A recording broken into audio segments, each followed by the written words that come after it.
Alright, timestamp. Eat Ease, March 24th, 2026. Almost April. It's crazy. 9:26 a.m. approximately. It's 9:26. I've been up for about 2 hours. I got junk towels in the dryer. I got a load in the dishwasher, minus a giant pot that's on the stove right now. I'm replenishing the hard-boiled eggs for the fridge. I just realized there were like 2 in the hopper. Like, yeah, I need to do something about that.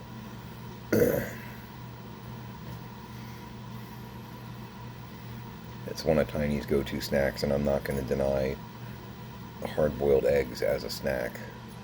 Dear God in heaven, that's incredibly, good for you. Please use those as snacks. They're going to be better than any of the Pop-Tarts and other, you know, processed crap that I might bring in.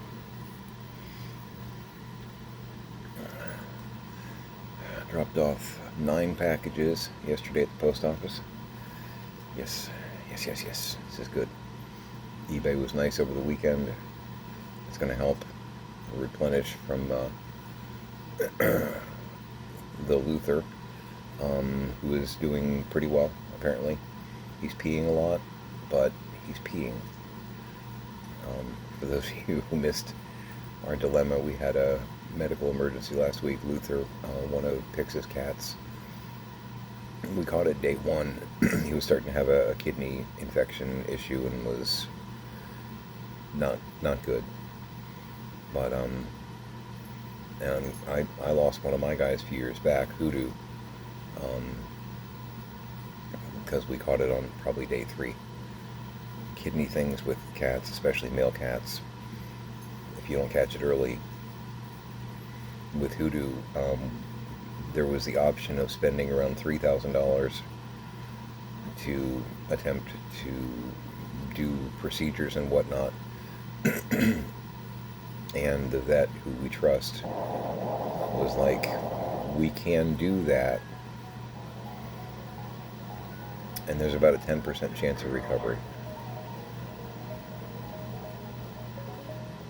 Meaning, you can spend the $3,000, it was like $3,400, it was over $3,000. We can do that, and you've still got a 90% chance that he's not making it. Caught it too late. So, and just very frankly, we are so, with the past couple years that we've been through, my wife and I are really tired of saying goodbye to people unnecessarily. Did it hurt financially? Yes, it did. Yes, it did. Because that was some of our survival money for the next month or 2. But I'm attempting to, as I lose my voice, I'm attempting to bounce us back from that. Accelerated eBay, which I had already pumped up a little bit, but we're working on it. And I've got orders coming in, which makes me look like I'm an idiot, but these are eBay orders that I made before Luther decided he needed, major medical attention.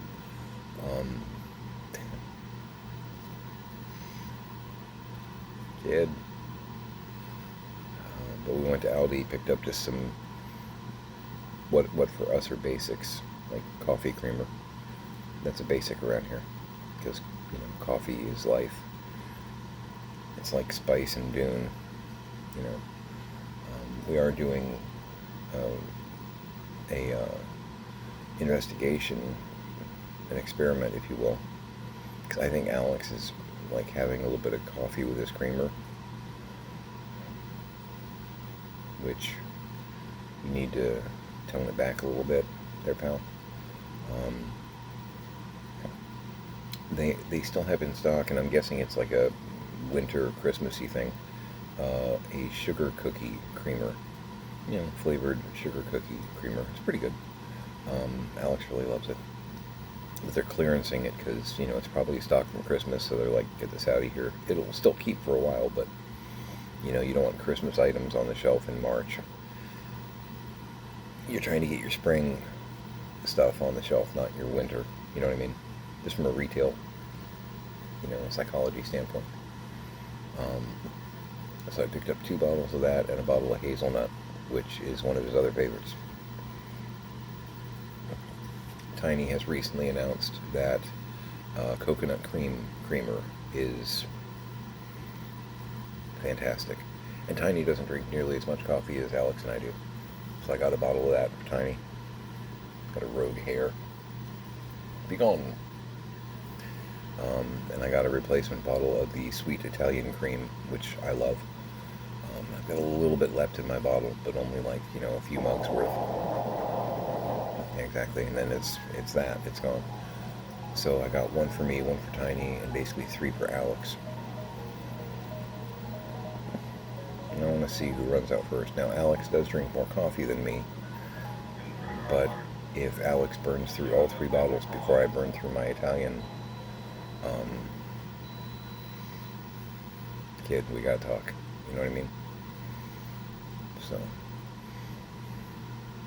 and I've instructed Tiny, don't just use the coconut. I got that for you, and I've instructed Alex not to touch it or fingers get broken. So, let's see what happens. I don't know.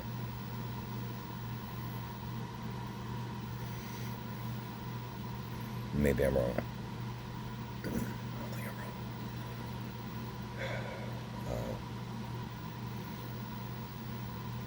I don't think I'm wrong. We're still doing some Patrick Troughton on the Doctor Who Roku, which is fine. Hex is loving it. We went to bed. He actually follows me in there and hops up on the couch. It's cool. It's been a while since I had a cat that actually, he doesn't like sleep with me. I'm usually on the 3/4 of the couch, and he's on, I set him up one of the really nice micro plush blankets on the very edge, far side down past my feet, because that's kind of, he doesn't want to sleep with me, but he wants to sleep with me, so I got him a blanket over there and his teddy bear, so he usually curls up there and watches TV and sleeps with me. Went to bed. The War Games was just starting up. The Seeds of Death was ending. That's the thing about 1 and 2, Doctor-wise. The catalogs aren't as big, so if they do them for a day or 2, you're going to see a lot of repetition. And woke up to Enemy of the World, which, again, they played yesterday, but not as big a catalog as like Pertwee or, either one of the Bakers, frankly. Because, you can run Trial of the Time Lord, and that's an entire day. Nearly. It's like an entire season. It was a cheat they did because they were having some issues, but it actually is an interesting story. It's actually not bad if you watch it all the way through. It's long because the Doctor is on trial. High Council Gallifrey. It's all a big thing because they kind of have a prime directive like Star Trek to a degree. They're supposed to observe time and things, but not necessarily get in the way. Kind of like the Watchers from Marvel, almost. The Doctor has been known to meddle a little bit. Just a wee bit. So, yeah. Every now and then, Gallifrey gets cranky with him.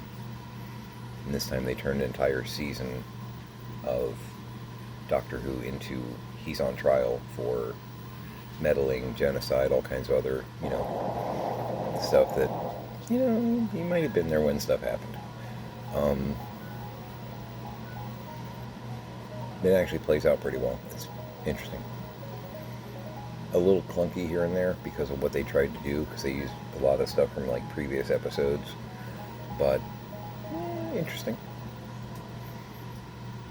And neat in that they had never actually tried to do something on that scale before. So that's kind of cool.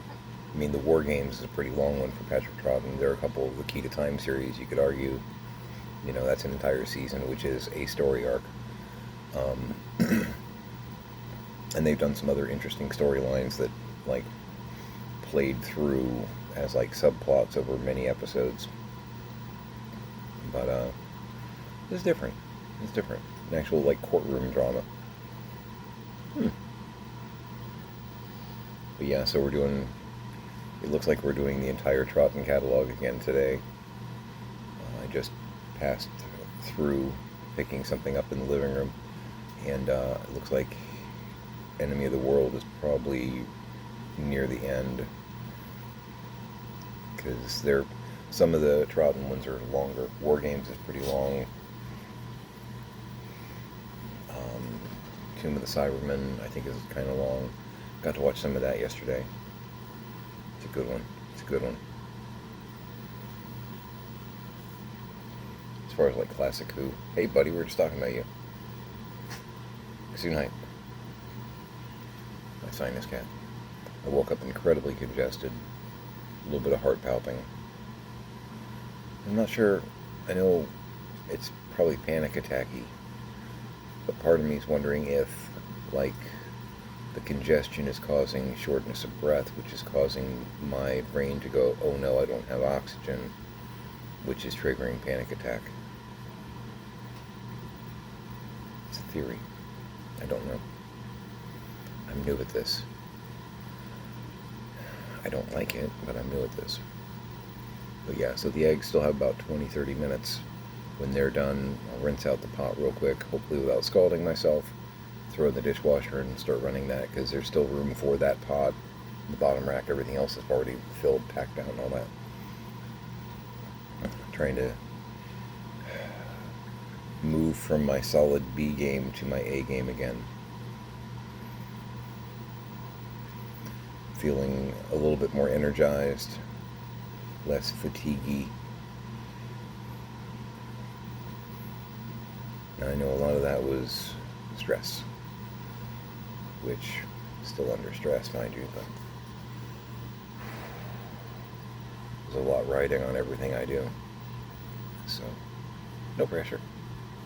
You're fine. Just keep your sense about you. You'll be fine. Do what you know is right.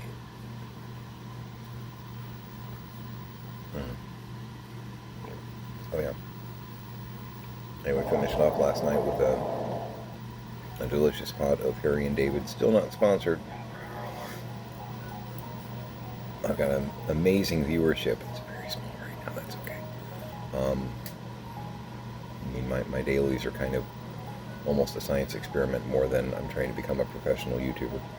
So I try and be entertaining, and I'm welcoming you into my world. I'm not AI. I'm a break from the AI nonsense, if you want. And I'm a friend. I am a radical lefty who believes that everybody has the right to be just as miserable as everybody else, without massive government overreach or interference.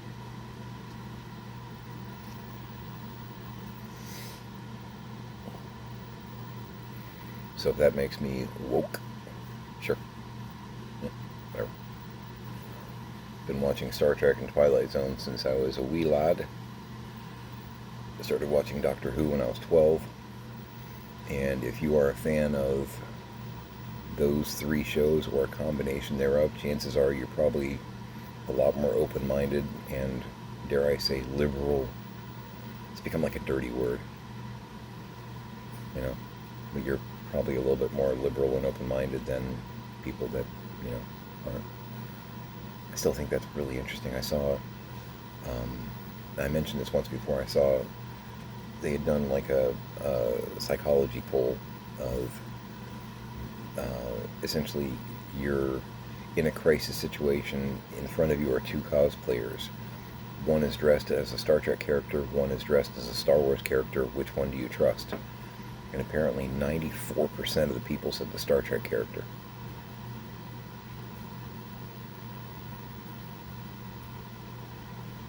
Mind you, I agree with that, because Star Wars can be rather ambiguous. You know, we got the orange guy who thrills himself when people put like Darth Vader memes with him, and it's like, okay. In Vader mode, he's the bad guy, and you're like celebrating, yeah, look at me. You miss the plot. But most people that are really into Star Trek are more what we call in our household Federation minded. Um, the idea that we can actually work this out all together as people. Just respect each other. Put down your pew pew. Let's talk. You don't agree with me, I don't agree with you. Cool. Are we in each other's ways? If not, you do you, I do me. You know what I mean? The biggest cure for people that are against gay marriage, don't have one. Don't have one. If you don't like gay marriage, don't have one. Ta-da! I solved it. Look at me. How smart am I? Yeah. I'm gonna have some coffee. Hey Pam, give me a salami sandwich. It's just for you, friend. We got more than one cutlet in there. Come on. But yeah, I mean, if you don't like somebody's lifestyle, if they're not hurting anyone, if they're not, I mean, obviously draw the line at kids, which drag show, dragsters doing book readings at the libraries. Trust me, they're not hurting anybody. They're not hurting anybody. And the kids think it's magical. I've seen a couple, and it's like, man, this is cool. It's performance art. Just chill out. Chill out. They're not trying to groom your kids. They're not trying to groom your kids. They're busy trying to be a fairy princess too. It's okay. It's okay. Leave it alone. Leave it alone. Honestly, the reports that I see, I'm more worried about the youth pastors. I'm more worried about the pastors and youth pastors than I am a drag queen. And I know a few. And they're awesome. And they've never once tried to diddle my kids.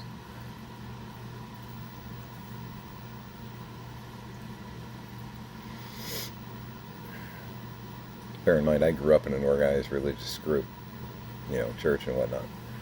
And I saw some stuff within the church that I'm like,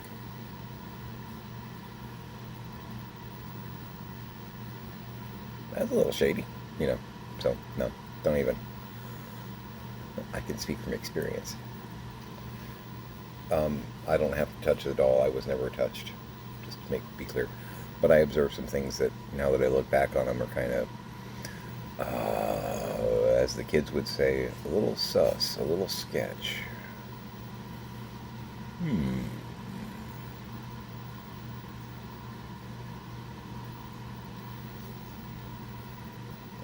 But yeah, I would hand any of my kids over to a drag queen for protection before, yeah,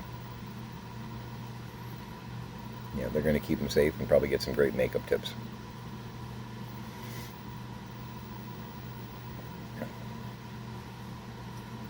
It's true. I've gotten a few. I'm an actor, so, and I did Rocky Horror, so makeup tips from a drag queen? Ooh, yeah. It's going to be amazing. I'm going to learn, like, alchemy here. Expand my mind.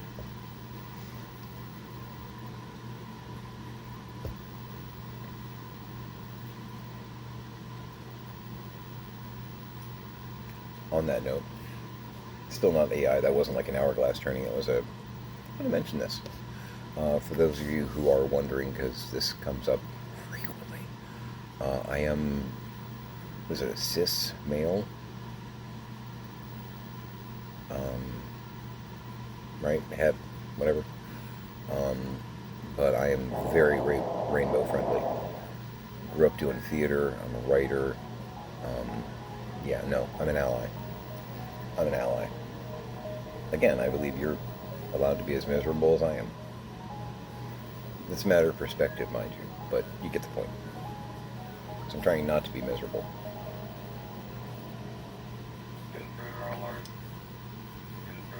Even though, and I wrote this down, this is somebody, I watch a lot of, like, not necessarily motivational videos, but spiritual videos and stuff on YouTube. And somebody said something. I'm sure they're not the first person to say it, but I wrote it down and put it on my monitor just because I was like, ooh, that's really good. Happiness is a side effect, not a goal.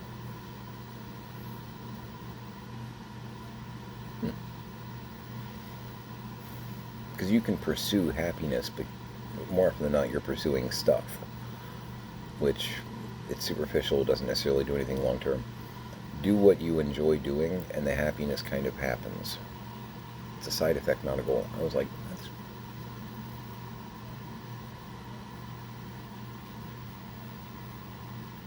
I'm hearing this. It's good. It's good. I like it. I collect quotes. I actually have a notebook down here of quotes. I keep it by my desk. There you are.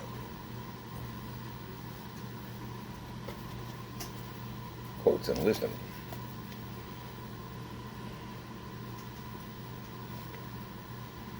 And there's still lots of room in here, but I skip pages so it's not like completely, all in one place, because I'll eventually have this entire thing filled.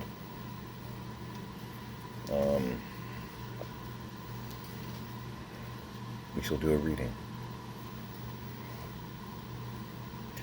The only thing you can ever control is intention. You can't control people's perception of it. You can't control what they make of it, but you can control, through your own sense of moral foundation or barometer or whatever it is that makes you tick, what your intention is.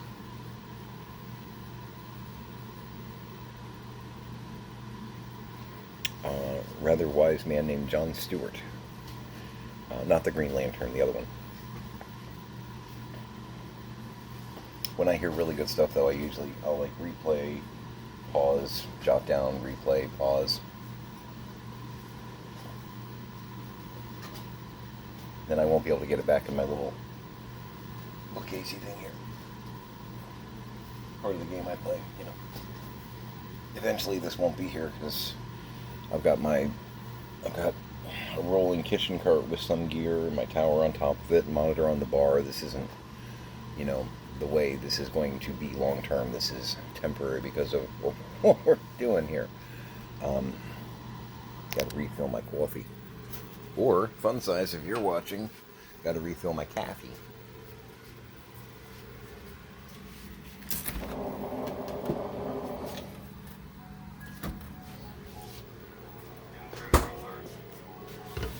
To be clear, I have two very dear friends. One is from Long Island. Even though I always assign her other cities just to annoy her. If I'm introducing her to someone, I'll say, she's from Queens, or something like that. She's from Brooklyn.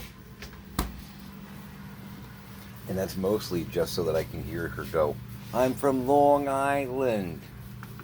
Love it.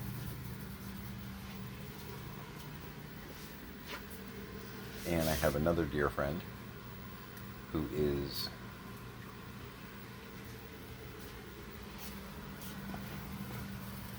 I always call her a Salem girl, but I don't know that she's actually from Salem, to be honest. I apologize, fun size.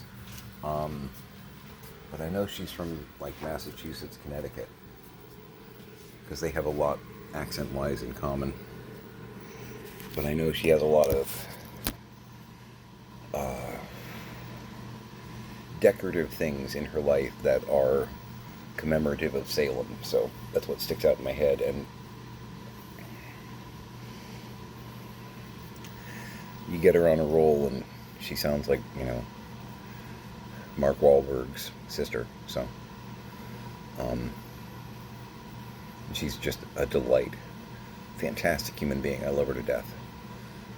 But yeah, I will. That's why I do coffee. It's me saying hi to my friends. Alright, I'm going to open this one. This should be one of my DVD lots. Actually, it should be the last one that I've actually ordered. It took a while to get here. Hey, Janus. Hey, buddy.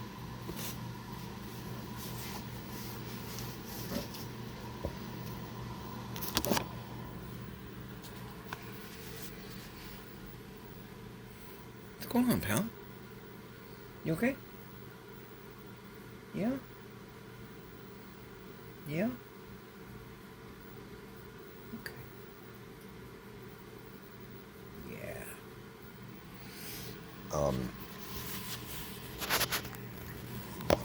There are some that will look at that and go, oh my god, this is obviously AI. That cat only has 3 arms.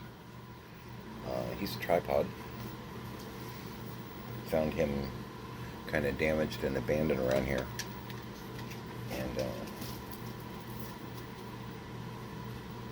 so got him patched up. The doc said that amputation was going to be better than trying to set his arm, front leg arm, that was broken in like 3 places. He was holding it like this, and it was all swollen and infected and whatnot. It was really, yeah. They were like, we can try and repair it, and we may be able to set it right, but he's going to have arthritis for the rest of his life, like daily pain. Or we can amputate. So it was like, they're like, trust me, amputation's the better. He'll bounce back from it. That's a thriving cat. 3 legs and all. I mean, he thinks I'm pretty cool. And I like him. I like him.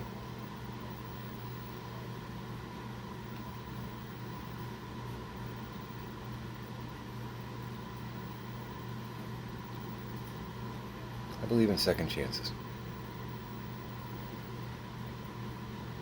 We start talking about third chances, and at that point, you're either not trying or you're on the wrong side of this. You know what I mean? 19th chances? No. No, just get out of the way. You're not taking this seriously. You know what I mean? It's my brain. Alright. Cool. Monsters vs. Aliens. Oh, okay. I was like, is that a broken case, or what is that? Ooh, Chuck E. Cheese Saving Club. Oh, it expired in 2010. Oh well. Chuck E. Cheese is not what it was when I was a kid, man. Born in 70, I grew up going to, like, when arcades were, like, a new thing. You know? I played a Pac-Man machine in 1980 and went, oh my god, this is cool. Give me another quarter. Those kids on Stranger Things, yeah, my wife and I were those kids. We were there. Ratatouille, very, very cool. Cinderella, I think I just got a copy of that, so I'll be selling a copy of Cinderella. Toy Story. I don't know if I have Toy Story or not. I might. Because I think I got a Toy Story box set. I might have to look. Holes, which I have to confess, I've never actually seen. I want to say Shia LaBeouf was in this, right? Yeah, Shia LaBeouf. This is like one of his first, like, things. I've heard it's fantastic. Never actually seen it. Bad Monkey. Stitch the movie. Okay.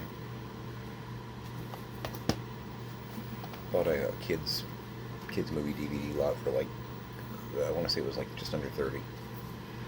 Kung Fu Panda. Oh yeah, hell yeah. So much fun. This movie is great fun.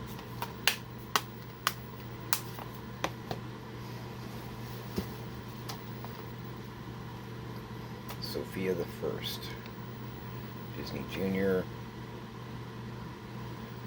That, if it's Disney Junior, that's probably even below my pay grade. I'll probably sell that. Barnyard, which that was one of the ones that caught my eye in the listing.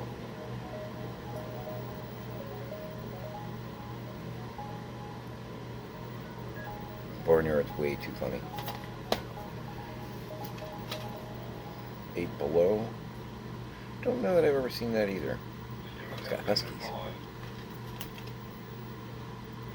Can't say no to Huskies. Oh, it's Paul Walker. Okay.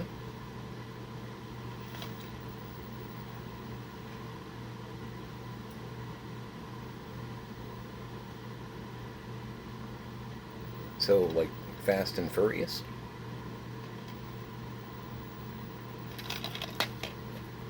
I'll just put that there. First Narnia. Lion, the Witch, and the Wardrobe. Alvin and the Chipmunks. Some good stuff. Oh god, I didn't even know they did that. Cats and Dogs 3. Get any of the voices back? Melissa Rauch. Oh my god, I love her. So Bernadette. Gorgeous woman. Wreck-It Ralph. That was another reason that I was like, yes, please. I've got a lot of these digitally, but I wanted to get some, like, hard copies, so to speak. Over the Hedge. Bruce.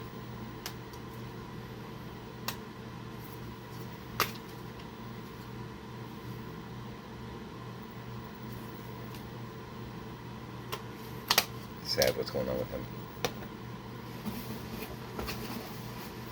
And exactly. I understand some of that stuff better than most because I'm watching my dad go through something, you know, at least adjacent. And it sucks. Pardon. But I'm trying to get a collection of family-friendly backups and stuff.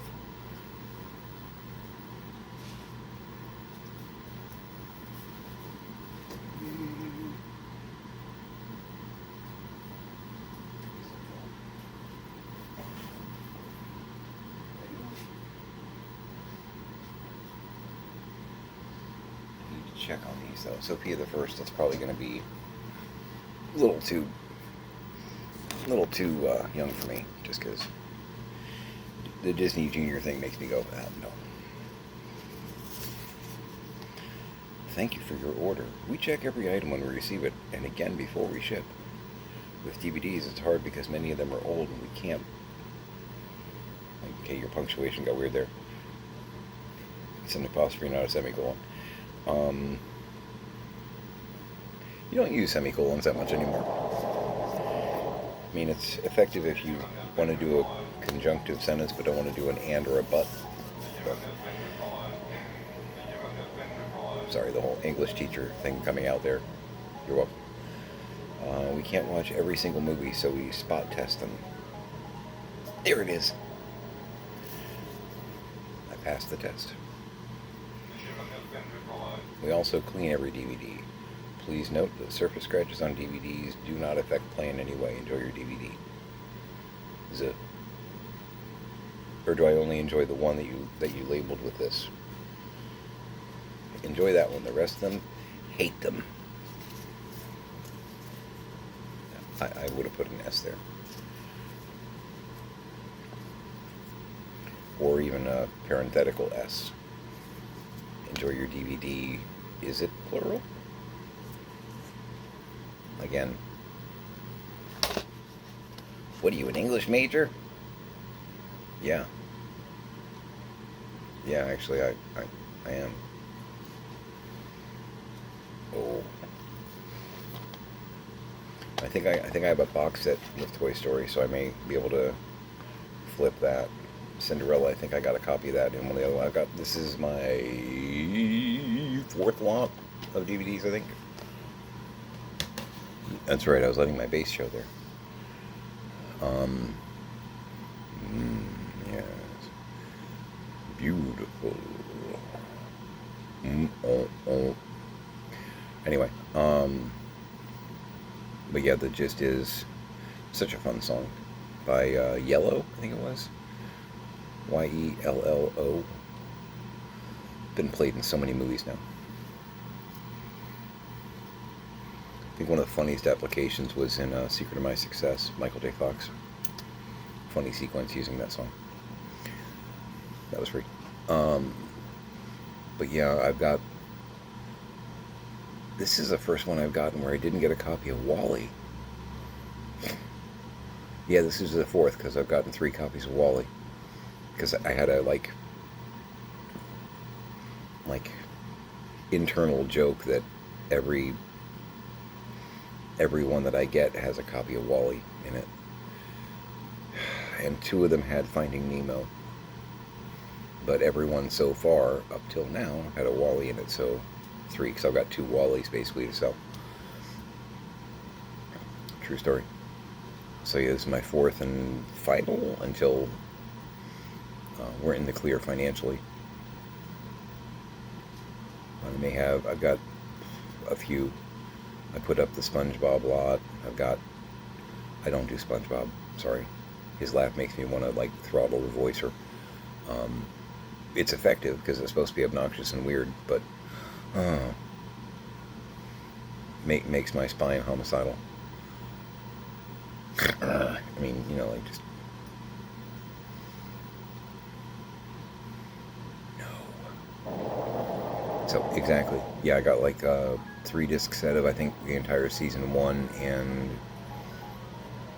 SpongeBob Goes Prehistoric or something like that. It's got like caveman. He's got, you know, like a Fred Flintstone kind of tunic thing going on with a spear on the cover of it.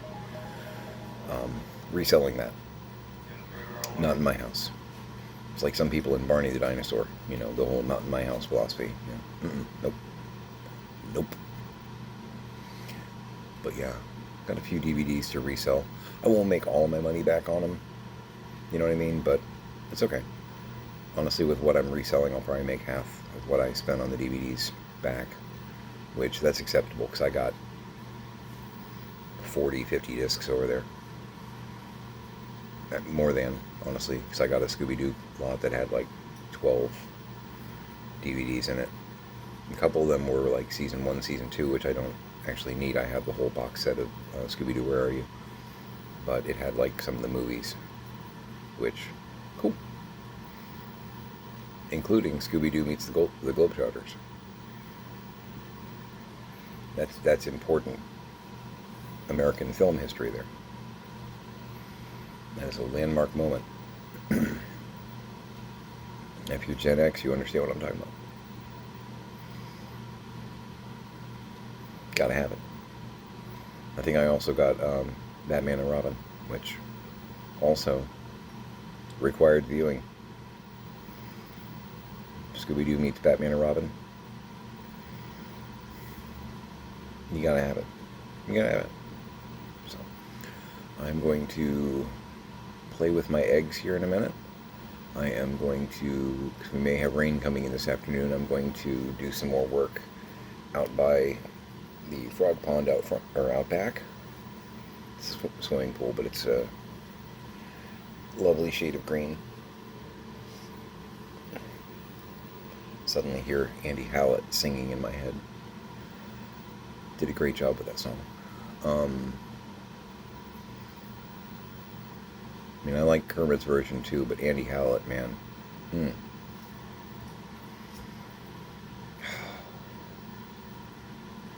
My favorite character from Angel, Lorne. Damn.